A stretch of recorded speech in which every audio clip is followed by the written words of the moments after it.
Muy bien, bueno, vamos a leer el capítulo sexto del libro de Joseph Stiglitz que llama Caída Libre. Es un libro escrito en el 2010, ustedes ya lo saben. El sexto capítulo titula de la siguiente forma, titula La avaricia rompe el saco, explicando la crisis del 2008. Primer subtítulo, primera idea principal, la necesidad de regulación. La crisis ha demostrado que la autorregulación que propugnaba la industria financiera y que para mí era un oxímoron, no funciona. La autorregulación no funciona. Ya hemos visto que los bancos fracasaron a la hora de evaluar sus riesgos. Cuando Greenspan finalmente admitió que con su enfoque de la regulación algo había salido mal, dijo que eso se debía a que los bancos habían hecho muy mal su trabajo desde el punto de vista de sus propios intereses. No podía creer que asumirían riesgos que pondrían en peligro su existencia. Y evidentemente Greenspan no entendió la importancia de unos incentivos que justamente lo que alentaban era la toma de decisiones de unos riesgos desmesurados. Pero incluso si un determinado banco estaba gestionando bien sus propios riesgos, el riesgo sistémico seguía siendo el mismo. El riesgo sistémico puede existir sin que haya un solo banco sistemáticamente importante. Si todos los bancos se comportan de la misma forma, ¿qué es lo que hicieron? Dada su mentalidad gregaria. Voy a repetir esa parte. Pero incluso si un determinado banco estaba gestionando bien sus propios riesgos, el riesgo sistémico seguía siendo el mismo. El riesgo sistémico puede existir sin que haya un solo banco sistemáticamente, sin que haya un solo banco sistémicamente importante, si todos los bancos se comportan de la misma forma, que es lo que hicieron, dada su mentalidad gregaria. Este es un punto especialmente importante, ya que gran parte del debate actual se centra en regular instituciones grandes, sistemáticamente importantes. Ello es necesario, pero no suficiente, por supuesto.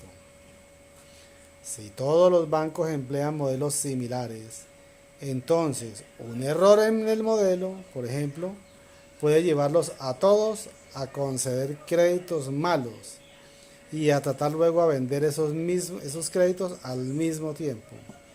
Y eso es precisamente lo que ocurrió.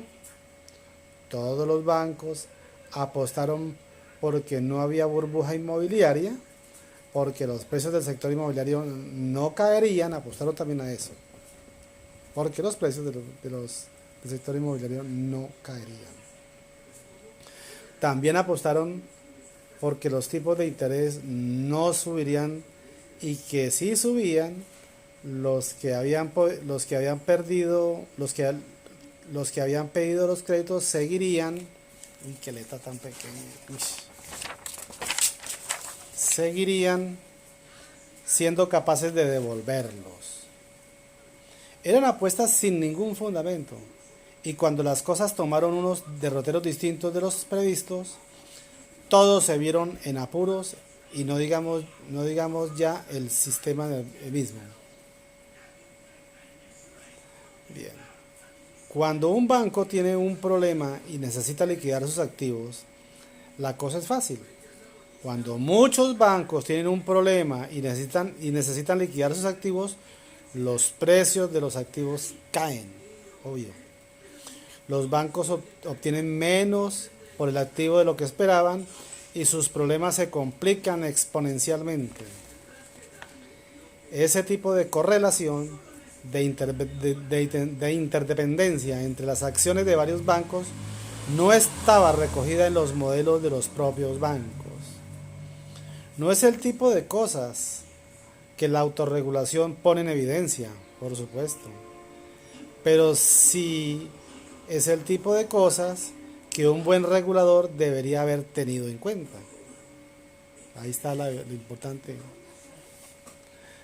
Normalmente, la mayoría de los mercados funcionan razonablemente bien por sí solos, la mayoría. Pero eso no es cierto cuando existen externalidades, cuando los actos de una parte afectan de forma adversa a otras partes. En los mercados financieros abundan las externalidades. Sus fracasos han tenido un enorme costo para la sociedad y, por supuesto, para la economía. La existencia del seguro de depósitos hace que los contribuyentes se vean perjudicados si los bancos asumen riesgos excesivos. Y por eso, el gobierno necesita asegurarse de que los bancos que asegura actúen con prudencia. El profesor Gerald Caprio, del Williams College, quien trabajó conmigo en el Banco Mundial, es decir, con Joseph Stiglitz en el Banco Mundial, solía decir que hay dos tipos de países. Los países que tienen seguros de depósitos y lo saben, y los que lo tienen pero no lo saben. En una época de crisis, los gobiernos rescatan a los bancos, tanto si existe un seguro de depósitos como si no. Y la crisis actual lo ha demostrado. Pero si el gobierno tiene que acudir a recoger los platos rotos, debe hacer lo que pueda que evitar, debe hacer lo que tiene que hacer para evitar que se rompan. En este libro hago hincapié en la importancia de pelar la cebolla, descubriendo lo que hay debajo de cada uno de los errores. Los mercados fracasaron y una de las razones fue la presencia de importantes externalidades, pero hay otras. He señalado varias veces la no alineación de los incentivos, es decir, me refiero a los incentivos de los directivos de los bancos, que no se correspondían con los objetivos de otros agentes y de la sociedad en general. También los compradores de activos tenían una información sesgada. Aunque una de las funciones sociales de los mercados financieros es recoger, evaluar y divulgar información, también tienen el poder de explotar a los desinformados, y eso hicieron descaradamente. Antes de la crisis, Greenspan y otros partidarios de la regulación mínima pensaban que más allá de las instituciones financieras que se autorregulaban, el gobierno debería centrarse en proteger únicamente a los pequeños inversores, e incluso aquí se tendía a creer cada vez más en el caveat emptor. Vamos a ver qué es eso más adelante. Hasta cuando los ejemplos de créditos depredadores resultaron evidentes, la opinión general era que los individuos debían valerse por sí mismos. La marea ha cambiado.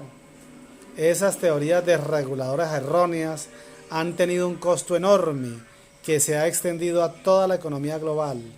Los presuntos beneficios, una era de innovación, fueron un espejismo, o sea, fueron irreales. En este capítulo trato de las razones por las cuales el sistema financiero no funcionó tan bien como debía y de algunas de las reformas que hay que introducir en el sector financiero. Es decir, mejorar los incentivos y la transparencia, restringir la excesiva asunción de riesgos, reducir la amenaza de bancos demasiado grandes para quebrar y hacer algo con los productos financieros más problemáticos, incluidos los derivados. Ahí está la primera idea, que es la necesidad de regulación.